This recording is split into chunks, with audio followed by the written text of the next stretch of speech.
مرزا غلام احمد جو تھے وہ نبی تھے، اور وہ ترجمہ میں اور آپ اپنے گھر میں رکھ رہے ہوتے ہیں۔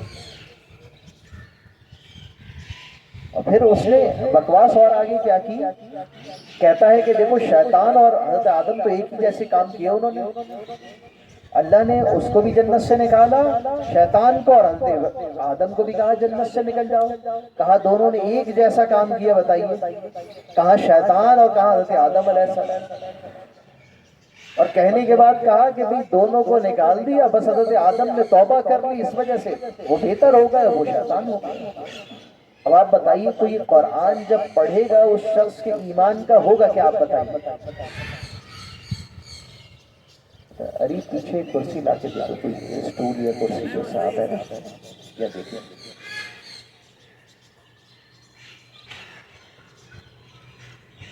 اب دیکھیے غلام احمد قادیانی جو چلا، اس نے کون سی ترجمہ کی آیت کا؟ اس نے کہا اللہ یستفی من الملائکۃ رسلا من الناس ومن الناس، اللہ تعالیٰ فرشتوں اور انسانوں میں سے رسول پیغمبر چنتا رہے گا۔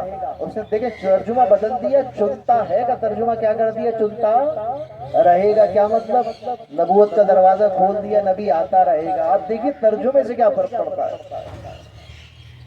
اس نے یہ ترجمہ کیا اللہ چنتا رہے گا، اللہ اکبر۔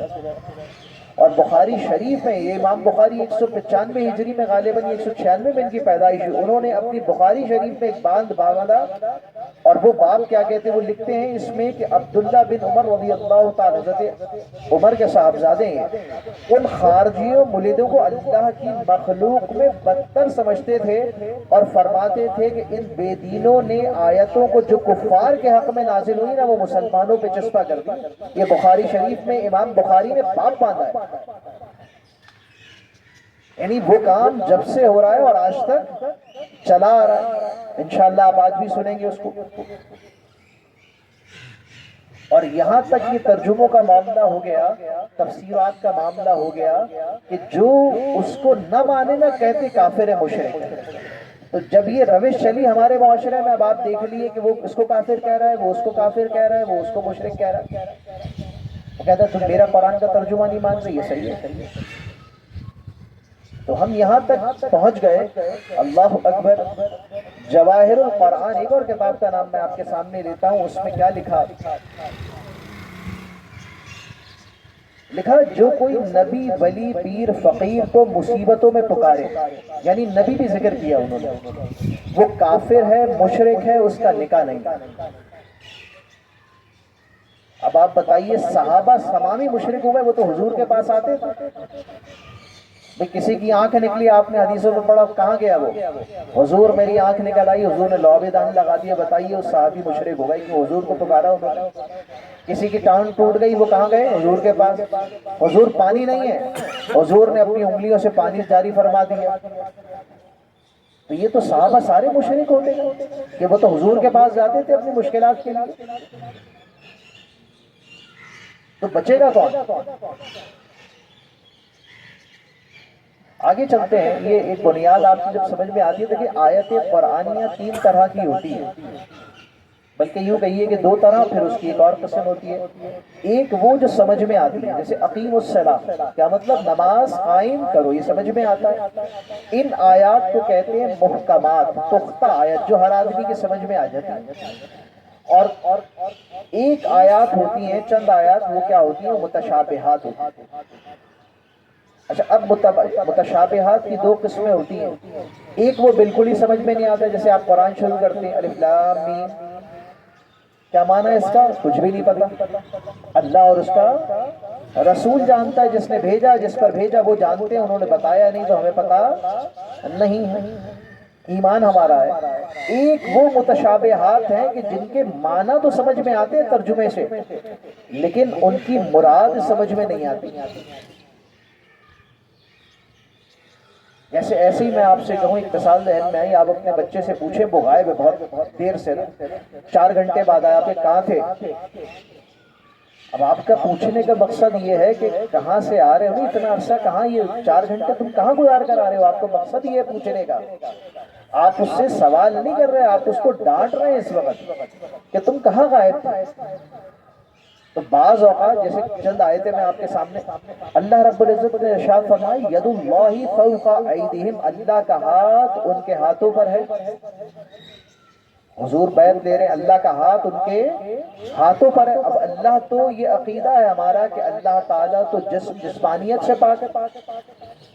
اب اس کا ترجمہ ہمیں سمجھ میں آیا لیکن اس کی مراد ہمیں سمجھ میں نہیں آئی کہ یہاں اللہ کی مراد کیا ہے۔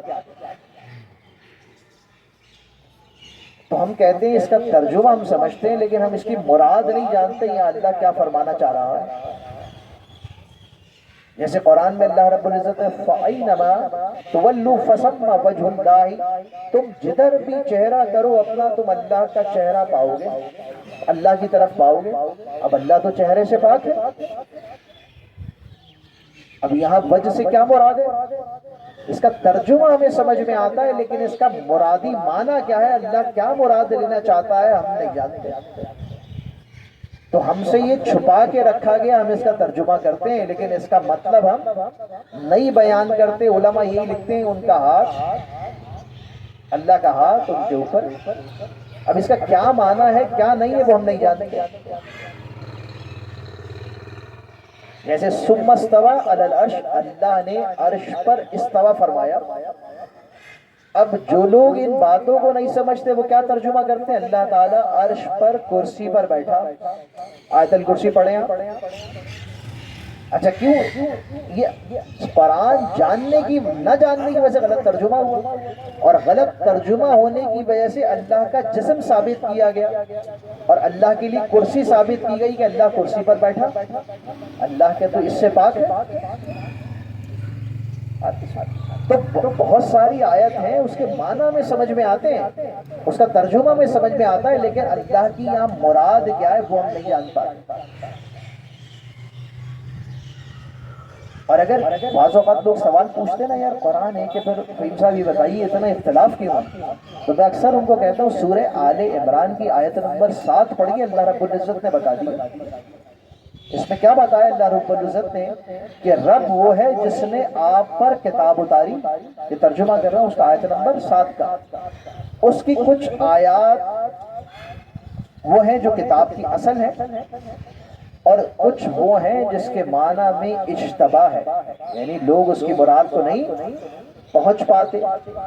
پھر اللہ فرماتا ہے وہ لوگ جن کے دل ٹیڑے ہیں نا، جن کے دل کجی ہے، وہ ان آیتوں کے پیچھے پڑ جاتے ہیں، اور جن لوگوں کے دل صاف ہیں وہ کہتے ہیں اللہ میں ان پر ایمان لایا، جو تیری مراد ہے وہ تیری مراد ہے۔ تو اب یہ جو ٹیڑھا پن ہے نا، یہ آل عمران آیت نمبر 7 پڑھیں تو آپ کو یہ سمجھ میں آئے گا کہ جن کے دل ٹیڑھے نا وہ ان کے پیچھے لگ جاتے۔ اب جیسے سری آیت کیا ہے، قل هو اللہ احد، بالکل معنی اس کا واضح، کہہ دیجئے اللہ واحد ہے، یکتا ہے۔ اب ایک کہنا بھی نا یہ ایک گنتی ہے اور اللہ تعالیٰ گنتی عدد سے بھی پاک ہے، تو یہاں واحد یعنی ایک معنی یکتا ہے، اس کا اللہ یکتا ہے، اس کی کوئی مثل نہیں ہے، واحد ہے۔ تو اب جب اس طرح کی آیتیں ہوتی ہیں نا تو اس میں سمجھیے تفسیر کی ضرورت پڑتی ہے، علماء کی ضرورت پڑتی ہے کہ وہاں انہوں نے کیا معنی مراد دیے۔ تو اب تفسیر قرآن کی 4 ہوتی ہیں۔ ایک قرآن کی تفسیر خود قرآن سے، یعنی کہیں اللہ نے بیان کیا اس کو کہیں وضاحت فرما دی تو یہ تفسیر قرآن بالقرآن ہو گئی، یہ سب سے اعلیٰ درجہ ہے، کیونکہ جس کا کلام ہے اس نے خود ہی وضاحت فرما دی تو اب کسی وضاحت کی ضرورت نہیں۔ دوسری تفسیر ہے تفسیر بالحدیث، حضور کی احادیث کی روشنی میں اس کا معنی سمجھنا، یہ بھی بہت اعلیٰ ہے، کیونکہ اللہ نے بھیجا ہی حضور کو اسی لیے کہ کلام سکھائیں، تو حضور نے جو بتایا اب اس سے تفسیر کر رہے ہیں تو یہ بھی بہت اعلیٰ تفسیر ہوئی۔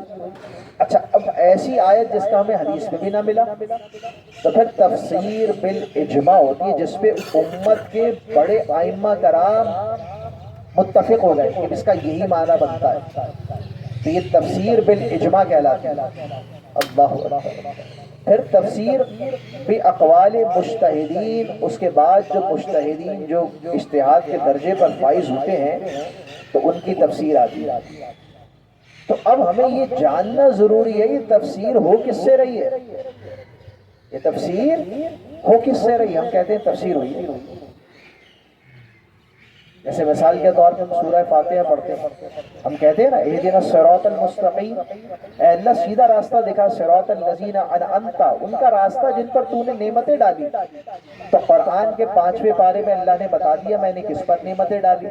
تو اللہ نے فرمایا میں نے انعام کیا انبیاء پر, صدیقین پر, شہداء پر, صالحین پر. تو یہ قرآن کی تفسیر قرآن سے ہوئی. تو جب یہ بات ہم نے سمجھ لی تو اب آتے ہیں اصل موضوع کی طرف جو ہمارا تھا. کیونکہ جب تک ہمیں کسی بات کا نا بیک گراؤنڈ نہیں پتا چلے گا نا تو بس ہم سنتے رہیں گے جیسے سن رہے ہیں. تو آج جو مسئلہ تھا یہ لفظ دعا جو ہے یہ قرآن میں کتنے معنی میں, بات یہاں سے شروع ہوئی. یہ ادھر توجہ کیجیے گا کہ یہ جو لفظ دعا ہے نا یہ لفظ دعون سے نکلا ہے, یا دعوتن بھی کہا گیا. دال عین واو اس کا مادہ, ہمارے ماشاءاللہ وہ سعودی عرب میں رہے ایک عرصہ تو وہ جانتے ہوں گے کہ ہر لفظ کا ایک مادہ ہوتا ہے. جیسے حامیم دال ایک مادہ ہے حمد کا, تو الحمد بھی اس سے نکلے گا, حامد بھی اس سے نکلے گا, محمود بھی اس سے نکلے گا, لیکن اس کا مادہ ایک ہی رہے گا. حامیم دال اس کے لفظ اصل ہے. تو اب جو دعا کے جو لفظ اصل ہیں وہ دال عین اور واو ہے, دعوت. تو یہ یاد رکھیے قرآن میں 5 معنی میں علماء نے بیان کیا کہ یہ استعمال ہوا ہے. نمبر 1 پکارنے میں استعمال ہوا ہے, نمبر 2 بلانے میں استعمال ہوا ہے, نمبر 3 اس کا استعمال ہے دعا کرنا, چوتھا اس کا استعمال ہے عبادت یا پوجنا, 5واں اس کا استعمال ہے قرآن میں آرزو کرنا. ایک ہی لفظ ہے. اب بتائیے کہ اگر آپ اس کا ترجمہ ایک ہی کر دیں گے ہر جگہ تو آپ نے تو قرآن کو بالکل ہی اپنے حساب سے ڈال دیا. ایک ہی لفظ ہے لیکن اس کا ترجمہ کہاں علیحدہ علیحدہ ہو رہا ہے. آئیے یہ جانتے ہیں. دیکھیں قرآن میں اللہ رب العزت نے ارشاد فرمایا ادعوہم, وہی دال عین واو, ادعوہم لآبائہم ہوا اقسط عند اللہ, اور انہیں ان کے باپوں کی نسبت سے پکارو یہ اللہ کے نزدیک عدل ہے. یعنی اولاد کو ان کے باپوں کی نسبت سے پکارو. اب یہاں ترجمہ کیا بنا؟ پکارنا بنا. اب کوئی یہاں ترجمہ دعا کا کر دے تو بنے گا کیا؟ پوجنے کا کر دے تو ترجمہ بنے گا کہ ان کے باپوں کے نام سے پکارو. ادعوہم. اگلی آیت ہے والرسول یدعوکم فی اخراکم, اور پیغمبر تم کو پیچھے سے پکارتے تھے. جنگ ہو رہی ہے, آگے صحابہ جا رہے ہیں, معاملہ خراب ہوا, حضور پیچھے سے پکار رہے ہیں. تو کیا ہوا؟ والرسول یدعوکم, وہی دال عین واو. ٹھیک ہو گئے, 2 آیتیں ہو گئی. تیسری لا تجعلوا دعاء الرسول بینکم کدعاء بعضکم بعضا, اور رسول کے پکارنے کو بعض کے پکارنے کی طرح نہ بنا لو. یعنی ہم جو ایک دوسرے کو پکارتے ہیں نا ایسے رسول کو نہ پکارو. اب بتائیے یہاں دعا کا ترجمہ کوئی کر دے, کوئی پوجنے کا ترجمہ کر دے, اللہ اکبر, یہاں پکارنے کا ہی ترجمہ بنتا ہے. ٹھیک ہو گیا؟ تو ان تمام آیتوں میں دعا کا مطلب ہے بمانا پکارنا. اب آتے ہیں بلانے کی طرف کہ بلانے کا معنی کہاں ہوا؟ ادعو دال عین واو, ادعو الی سبیل ربک بالحکمت والموعظۃ الحسنہ, اور اپنے رب کے راستے میں لوگوں کو حکمت اور اچھی نصیحت سے بلاؤ, ان کو دعوت دو.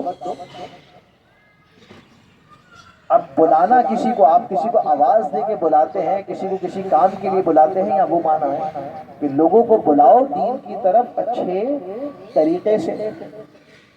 ایک آیت اور لے لیتے ہیں وَلْتَكُمْ مِنْكُمْ أُمَّةً يَدْعُونَ إِلَى الْخَيْرِ, اور تم میں سے ایک گروہ تو ایسا ہونا چاہیے جو خیر کی طرف بلائے. یہ پوری آیت مبارکہ کیا ہے قرآن میں کہ ہر ایک سے ممکن نہیں ہے کہ وہ علم دین حاصل کرنے چلا جائے.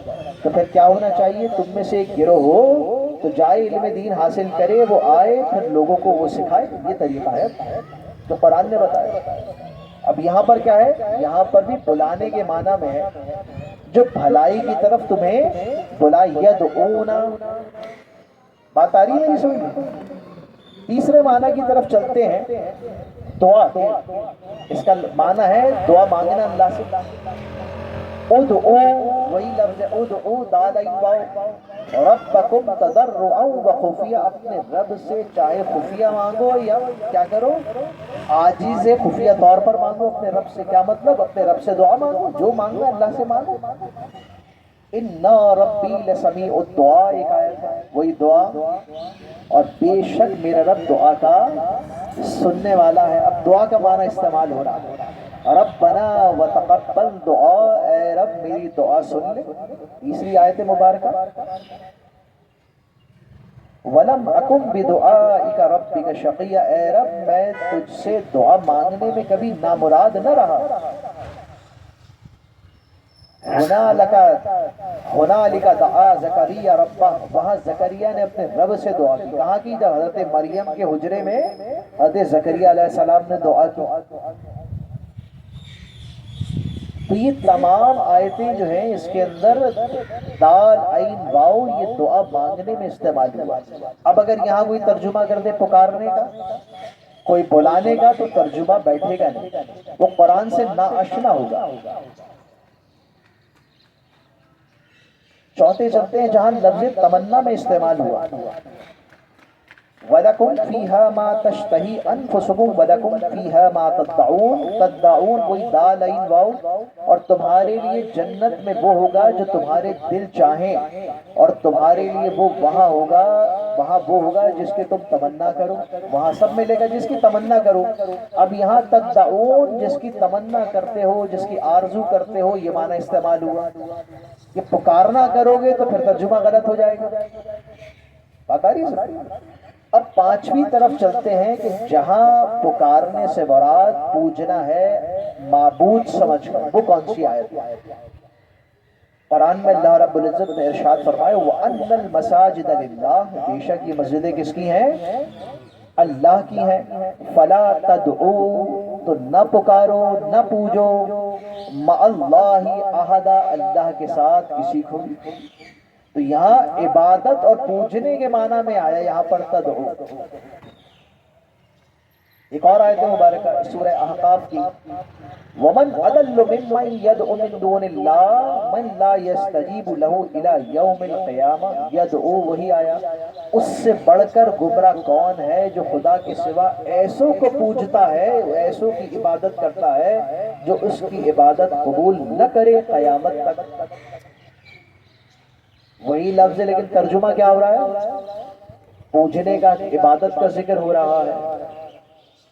قالوا، کافر کہیں گے دلوا عنا بل نکن ندعو من قبل شیئا. ندعو وہی دال عین واو، کافر کہیں گے وہ غائب ہو گئے ہم سے، بلکہ ہم اس سے پہلے کسی چیز کو نہ پوچھتے تھے. جب بت غائب ہو جائیں گے تو اب کافروں کی آیت ہے، اگر یہ مسلمانوں پہ چسپا کر دی جائے تو بتائیے کیا ہوگا.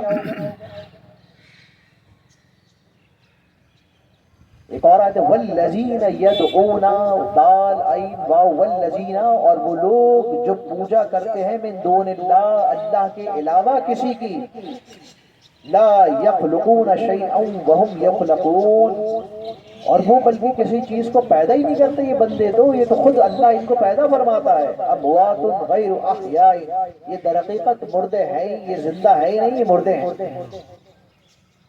اب یہاں پوجنے کی بات ہو رہی ہے. اب کی اس آیت کو لے کر مجھے بتائیے کوئی کہے کہ دیکھو اللہ کہتا ہے کسی کو نہ پکارو. مثال کے طور پہ کسی نے یا علی کہہ دیا، ایک مثال ہے. آپ نے کیا کہا؟ آپ نے حضرت علی کو پکار لیا، آپ مشرک ہو گئے. دیکھو قرآن میں اللہ نے کہا کسی کو نہ پکارو، لیکن یہاں ترجمہ آپ صحیح کریں گے تو جواب صحیح آئے گا. یہاں پوجنے کا ترجمہ ہے، بلانے یا پکارنے کا ترجمہ ہے ہی نہیں. یہاں عبادت کی بات ہو رہی ہے. عبادت کیا ہوتی ہے؟ پوجنا ہوتا ہے نا کسی کو. اللہ کو پوجنا عبادت کا ایک معنی کیا ہے؟ عبادت معبود سمجھ کر انسان پوچھتا ہے نا اللہ. تو اب اس آیت کو لے کر اگر کوئی کہے گا تو پھر کیا ہے؟ تو ان تمام آیتوں میں جن کا میں نے ابھی ذکر کیا، جن میں پکارنے کی ممانعت آئی ہے، بلانے کی ممانعت آئی ہے، وہاں کیا معنی ہے؟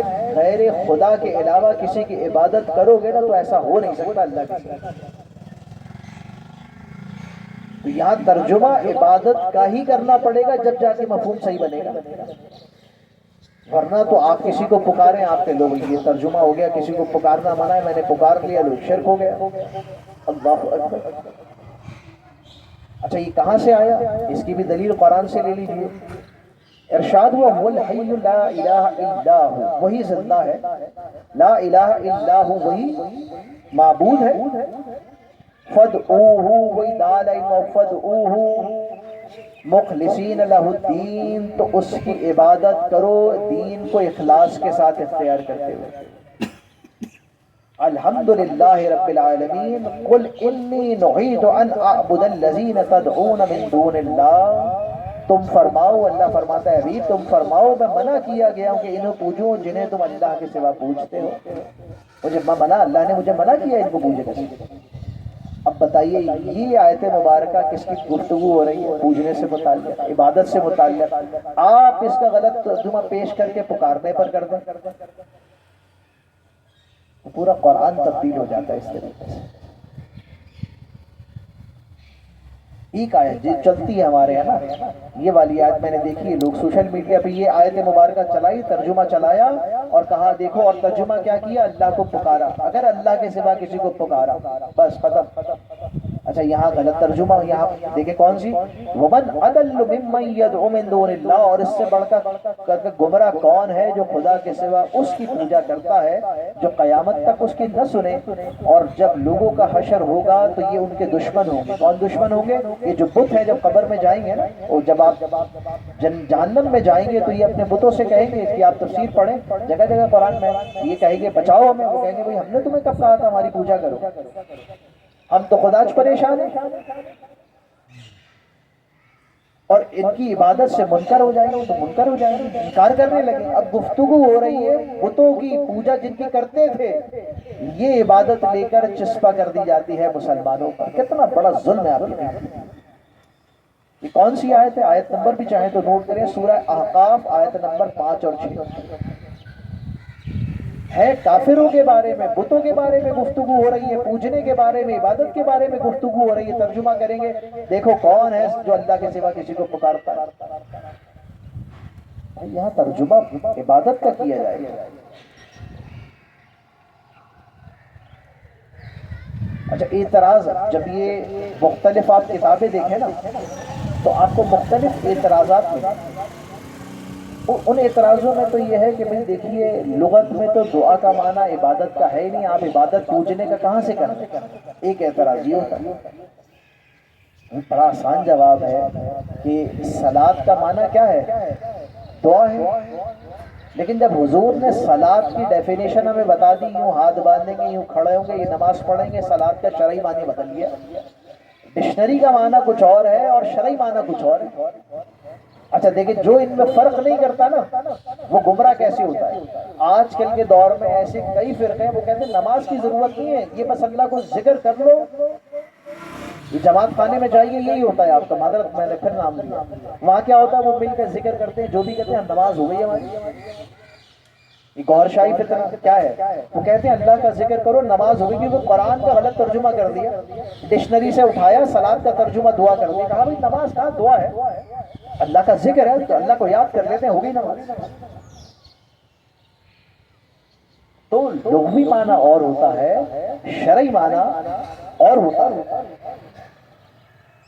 اور دوسری اس کا جواب بڑا آسان ہوتا ہے کہ دیکھیے اگر پکارنے کا معنی کر ہی لیں آپ کی مرضی، لیکن بھائی پکارنے میں فرق ہے نا، کسی کو آپ دوست سمجھ کر پکاریں گے، ہے نا، کسی کو آپ پکاریں گے کسی وجہ سے، بھائی ذرا وہی کام کرو، اور کسی کو معبود بن کر پکاریں گے، کتنا فرق ہے۔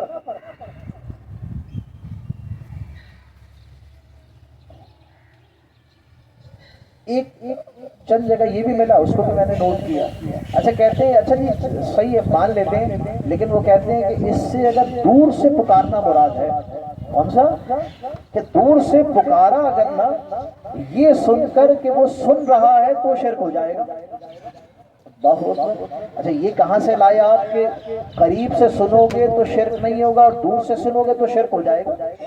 یہ ہمارے زمانے میں نا کہ بھئی درود پاک یہاں پڑھو تو حضور نہیں سنیں گے، لیکن آپ مدینے میں پڑھو تو حضور سن لیں گے. اچھا بھی ہم پوچھتے ہیں ان سے فریکوینسی آپ نے کہاں سے سیٹ کی ہے کہ بھائی حضور 200 میٹر سے سن لیں گے 2000 میٹر سے نہیں سن سکتے, کہاں بتایا آپ کو, کس نے بتایا؟ ان غلط ترجموں سے یہ کیونکہ اکثر لوگ تو یہ نہیں جانتے نا, لکھنے والا تو لکھ دیا, بتانے والے بتا دیتے, وہ دور سے کیا نا.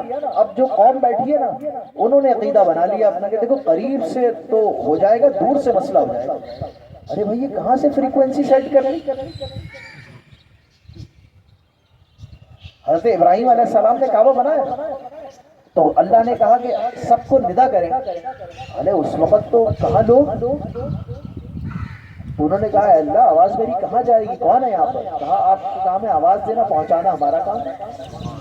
تو علماء نے کہا کہ انہوں نے آواز دی تو جن نے سنا, چاہے وہ ابھی دنیا میں نہ آئے, ان کی روحوں نے سنا, اور جس نے جواب دیا وہ حج و عمرے کو جاتا, اور جس نے نہیں دیا اس کا نمبر نہیں آتا. بتائیے یہ دور سے پکارا نہیں پکارا؟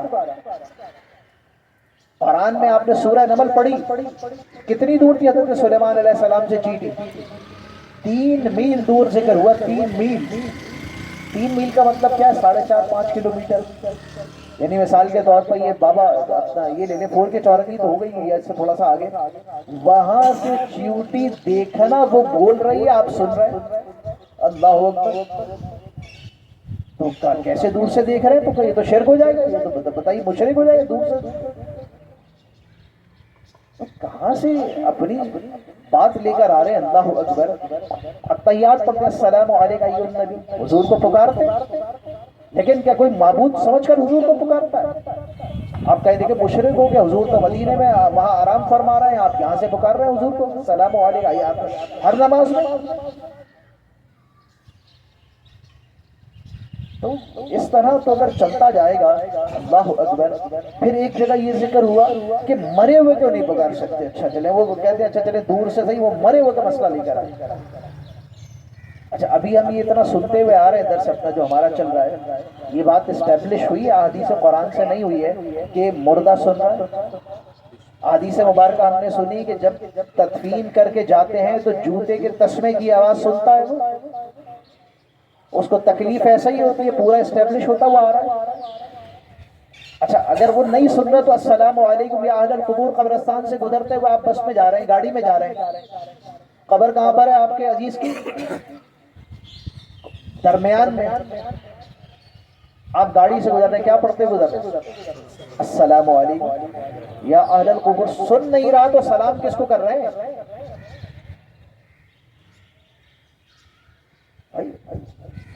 عجیب, مطلب بالکل ایسی چیزیں ہیں کہ غلط ترجمہ کر کے نا, ایک قید دوسری قید تیسری قید, جس کا اسلام سے کوئی تعلق نہیں ہے وہ لگاتے رہے. اور قرآن سے لیجیے, حضرت ابراہیم علیہ السلام کا آپ نے واقعہ کیا, ابراہیم علیہ السلام, اے اللہ میں دیکھنا چاہتا ہوں تو مردوں کو کیسے زندہ کرتا ہے. اللہ نے کہا یقین نہیں ہے؟ یقین تو ہے لیکن دیکھ لوں گا تو پھر عین الیقین ہو جائے گا. کہا یہ جو پرندے ہیں نا ان کو پکارو. کون سا ورڈ آیا؟ سمد اوہنا, دال عین واو, سمد اوہنا یا تین کا سایہ. پھر ان مرے ہوئے پرندوں کو پکارو, وہ دوڑتے ہوئے آ جائے. وہ دوڑتے ہوئے آ گئے. اللہ اکبر. تو یہ نہیں پکارا مرے ہوئے. اب بتائیے قرآن پہ کیا حکم لگائیں؟ بہرحال کئی اور آئے تھے, لیکن ظاہر ہے ہمارے پاس وقت بالکل آخر ہے, 5-7 منٹ رہ گئے. اور بخاری شریف کی حدیث مبارک یہ بھی 12 میں عرض کر چکا ہوں کہ جب یہ جنگ بدر ختم ہو گئی, یہ کفار مارے گئے, تو حضور ان سے بات کر رہے تھے کھڑے. تو حضرت عمر نے کہا آپ ان سے گفتگو کر رہے ہیں؟ تو حضور نے کیا فرمایا؟ بخاری شریف کی حدیث مبارک میں خلاصہ عرض کرتا ہوں. کیا کہا؟ اے عمر, یہ تم ایسا, یہ جتنا تم سن رہے ہو نا یہ بھی وہی سنتے ہیں, بس فرق یہ ہے یہ جواب نہیں دے پاتے, یہ ہم ان کی بات نہیں سن پاتے, یہ تم سے زیادہ سن رہے ہو. بخاری شریف کی حدیث.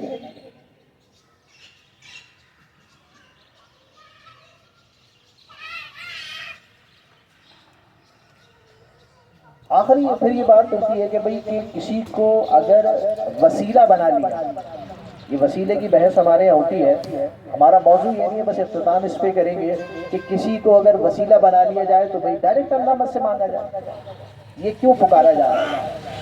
تو یہ بات بالکل صحیح ہے کہ بھائی ڈائریکٹ اللہ سے مانگا جا سکتا ہے، اس میں کوئی حرج نہیں ہے، لیکن اگر حضور اس کی خود تعلیم دیں تو پھر آپ بتائیے کہ کیا کیا جائے؟ حضور اس کی خود تعلیم دیں۔ ترمذی شریف کی حدیث مبارک ہے، اللہ اکبر، بڑی خوبصورت یہ دعا آپ کو بھی یاد کرنی چاہیے، مجھے بھی یاد کرنی چاہیے، اور یہ دعا میں انشاءاللہ بھیجوں گا حدیث میں۔ ایک نابینا شخص آپ کی بارگاہ میں حاضر ہوا، کہا حضور آنکھ کے لیے دعا کر دیں۔ حضور نے کہا اگر بہتر ہے کہ دعا نہ کرا، مفہوم ہے، راضی رہا اللہ کی رضا پر، کہا نہیں حضور دعا کر دیں آنکھ صحیح ہو جائے۔ حضور نے کہا اچھا ایسا کرو، وضو کرو، 2 رکعت نماز پڑھو۔ کتنی رکعت؟ 2 رکعت نماز پڑھو، پھر یہ دعا حضور نے اس کا اللہم انی اسألک، اے اللہ میں تجھ سے سوال کرتا ہوں۔ حضور دعا سکھا رہے ہیں اللہم انی اسألک، اے اللہ میں تجھ سے سوال کرتا ہوں، واتوجہ الیک بنبیک محمد، میں تیری طرف محمد صلی اللہ علیہ وسلم کے وسیلے سے رجوع کرتا ہوں، توجہ کرتا ہوں۔ حضور سکھا رہے ہیں کہ توجہ کرتا ہوں حضور کے نام سے، اللہ اکبر۔ نبی الرحمہ جو کہ رحمت والے نبی ہیں، پھر فرمایا کہ آگے کہو انی توجہت بک الی رب فی حاجتی، یا رسول اللہ میں آپ کے وسیلے سے اپنے رب کی طرف اپنی حاجت کو متوجہ ہوتا ہوں، ہاذہ لتقضی لی، تو اسے پورا فرما دے، اللہم فشفع، اے اللہ حضور کی شفاعت میرے بارے میں قبول فرما۔ کون سی حدیث مبارک ہے؟ ترمذی شریف کی۔ حضور کیا دعا کرا رہے ہیں کہ میرے وسیلے سے دعا کرو، اللہ سے کہو کہ میں تیرے نبی کی طرف توجہ کرتے ہوئے دعا کر رہا ہوں۔ اب آپ کیا کہیں گے؟ صحابی شک کر رہے ہیں، حضور شک سکھا رہے ہیں۔ حضور کو نہیں کہنا چاہیے اللہ سے مانگ لو، حضور کہہ رہے ہیں میرے نام کے وسیلے سے توجہ کر کے مانگو۔ حدیث نمبر کیا ہے؟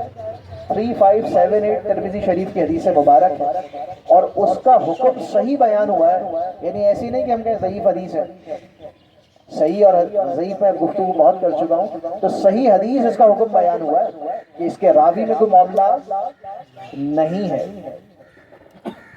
صحیح بخاری شریف کی حدیث مبارک لیجیے، بارش نہیں ہو رہی، حضرت انس بن مالک، بخاری شریف کی حضرت انس مالک فرماتے ہیں کہ حضرت عمر بن خطاب قحط کے زمانے میں حضرت عباس بن عبد المطلب کے وسیلے سے دعا فرماتے تھے، چنانچہ یوں کہتے تھے اے اللہ ہم آپ سے اپنے نبی کے وسیلے سے دعا کر کر بارش طلب کیا کرتے تھے، اب آپ کے چچا موجود ہیں ہمارے درمیان، تو چچا کی نسبت کیا ہے؟ حضور سے، تو کہا اب ہم ان کے وسیلے سے دعا کرتے ہیں، تو پھر حدیث میں ذکر ہوا بخاری شریف میں بارش ہو جائے گا۔ اب بتائیے یہ تو نبی چھوڑ ان کے چچا سے وسیلہ پکڑا جاتا ہے۔ حدیث کون سی ہے؟ میں نے آپ کے سامنے بخاری شریف کی عرض کی ہے۔ تو اور چند چیزیں، لیکن خلاصہ کیا ہے کہ جب تک قرآن کا صحیح ترجمہ نہیں ہم سمجھے گئے نا اس کا، کہ اس کا کیا ترجمہ ہے جو علماء نے کیا ہے، درحقیقت ہمارا کام نہیں ہے ترجمہ کرنا، ہمارا کام یہ قرآن لیں پڑھیں، اللہ رب العزت نے ثواب کا وعدہ کیا ہے، الف لام میم پڑھا، اللہ 30 نے کیا، دیکھیں ہمارا کام ہو گیا۔ اچھا علماء سے جا کے سیکھ لیا کہ حضور نماز کیسے پڑھنی ہے، انہوں نے بتا دیا نماز ایسے پڑھنی، کام ہمارا ہو جائے گا، روزہ ایسے رکھنا۔ ہم پر لازم نہیں کیا کہ ایک لفظ کا ترجمہ سیکھیں، یہ ہمیں شیطان نے ہمیں وسوسہ ڈال دیا، ارے یار تم پڑھ رہے ہو تمہیں سمجھ میں نہیں آ رہا۔ آدمی گیا تھا کچھ اور لینے، حاصل کر کے کچھ اور آیا، حاصل کرنے جنت گیا تھا، جہنم کے گڑھے کی طرف پہنچ گیا۔ تو وہاں وہ ترجمہ ہوگا جو وہاں کے مناسب ہے۔ اللہ اکبر۔ یہ غلط ترجموں سے کیا ہوتا ہے کہ بالکل مقصد ہی فوت ہو جاتا ہے، اور یہ اتنی قیدیں لگانی پڑی ہیں غلط ترجموں کی ان کی وجہ سے کہ جب سوال ہوتا ہے وہ ایک قید اور لگا دیتے کہ یہاں یہ مراد ہے، اصل میں لکھا ہوا نہیں یہ قید مراد ہے، پھر اس کا جواب تو ایک اور قید لگا دیتے کہ یہاں اس سے مراد یہ ہے۔ یہ قید لگانی کیوں پڑ رہی ہے؟ کیوں؟ کیونکہ آپ نے غلط ترجمہ کر دیا۔ اب جو ترجمہ کر کے چلے گئے اب آپ اسے ڈیفینڈ کرے جا رہے ہیں۔ یہ توجہ کر لینی چاہیے۔ ہم نے چند باتیں، ہمارا وسیلہ ٹاپک نہیں تھا کہ یہ لفظ دال عین واو قرآن میں کہاں کہاں اور کن کن معنی میں استعمال ہوا ہے۔ یہی قرآن کے بہت سارے الفاظ ہیں کہ جن کے مختلف معنی ہیں، تو جب تک ہم سمجھیں گے نہیں، اللہ اکبر، اہل حق کے ساتھ نہیں ہوں گے، علماء کے ساتھ نہیں ہوں گے، صرف سوشل میڈیا سے قرآن سیکھنے کی کوشش کرتے رہیں گے، فیس بک سے قرآن سیکھنے کی کوشش کرتے رہیں گے، ٹویٹر ہینڈل سے یہ پروفیسر جو ٹیلی ویژن پر آ رہے ہوتے ہیں ان سے قرآن، یہ رمضان میں خواتین جو دین سکھانے آتی ہیں ان سے دین سیکھتے رہیں گے نا، تو ہمارا دین خطرے میں رہے گا، ہمیشہ ایمان خطرے میں رہے گا۔ تو میں نے اور اپنے ایمان کی اگر آپ نے حفاظت کرنی ہے تو صحیح لوگوں سے علم دین حاصل کریں اور قرآن سمجھنے کی کوشش کریں۔ اللہ رب العزت سے دعا ہے کہ اللہ تعالی ہمیں قرآن کا صحیح فہم عطا فرمائے، اللہ تعالی ہم سب کا خاتمہ بالخیر ایمان کے ساتھ فرمائے، ہمیں اچھے لوگوں کے ساتھ رکھے، اچھے لوگوں کی صحبت عطا فرمائے۔ اے اللہ ہمارے گناہوں کو معاف فرما۔ اے اللہ ایک قرآن مجید پڑھا گیا اور جو کچھ اور چیزیں پڑھی گئی اے اللہ، اور یہ جو بیان ہوا جو محاذ سب تو تیری بارگاہ میں پیش کرتے ہیں، قبول و منظور فرما۔ اس کا تو جو مولا ثواب عطا فرمائے، اس کا ثواب ہم حضور کی بارگاہ میں پیش کرتے ہیں، قبول و منظور فرما۔ ان کی بارگاہ سے لے کے تمام امت مسلمہ کی بارگاہ میں پیش کرتے ہیں، قبول و منظور فرما۔ بالخصوص ہم اپنے والد ماجد کی بارگاہ میں پیش کرتے ہیں، قبول و منظور فرما۔ جتنے لوگ یہاں موجود ہیں، ان کے والدین، دوست، احباب انتقال کر گئے، مولا کریم سب کی بارگاہ میں پیش کرتے ہیں، قبول و منظور فرما۔ سب کی حتمی مغفرت فرما، ہمارے والد کی قبر کو نور مصطفیٰ سے روشن فرما، تحت نگاہ تک وسعت عطا فرما، قبر میں چین نصیب فرما، جنتی بچھونا عطا فرما، سب کی خیر فرما۔ یہ جو سسٹم آپ دیکھ رہے ہیں ہمارے نسیم صاحب نے یہ اس پروگرام کے لیے، ان کے لیے بھی دعا کریں، ان کے والدین کے لیے بھی کہ اللہ تعالیٰ اس کے لیے ان کو خوب بہترین اجر عطا فرمائے، ان کی حتمی مغفرت فرمائے، ان کے والدین کی، ان کا بہترین اجر و ثواب عطا فرمائے، دین کی خدمت کرنے والا بنائے۔ اے اللہ ہم سب کے گناہوں کو معاف فرما، اپنا فضل و کرم فرما۔ اے اللہ قرآن کا صحیح فہم عطا فرما، اے اللہ اپنا فضل و کرم فرما، ہمارے گناہوں کو معاف فرما۔ اے اللہ 5 وقت با جماعت نماز پڑھنے کی توفیق عطا فرما۔ جو بیمار ہے، مولا سمیع صاحب بیمار ہے، فیروز صاحب بیمار ہے، ہمارے اور جتنے لوگ بیمار ہیں، عارف بھائی بیمار ہیں، ہمارے نبی صاحب کی اہلیہ بیمار ہیں، اور جتنے لوگ اے اللہ سب جانتا احمد بھائی ہیں، اے اللہ کوئی نہ کوئی بیماری، خرم بھائی آج کل بیمار ہیں، سب کو صحت کاملہ عطا فرما، شفاء عاجلہ عطا فرما، سب کے گھروں میں خیر و برکت کا نزول فرما، سب کی اولادوں کو ان کا فرما بردار بنا، اے اللہ اولادوں کو فرما بردار بنا، ہم سب کے گناہوں کو معاف فرما۔ وصلی اللہ تعالی علی خیر خلقہ محمد وعلی آلہ واصحابہ اجمعین برحمتک یا ارحم الراحمین بحق لا الہ الا اللہ محمد رسول اللہ۔ آگے آ جائیں، تھوڑا آگے آ جائیں۔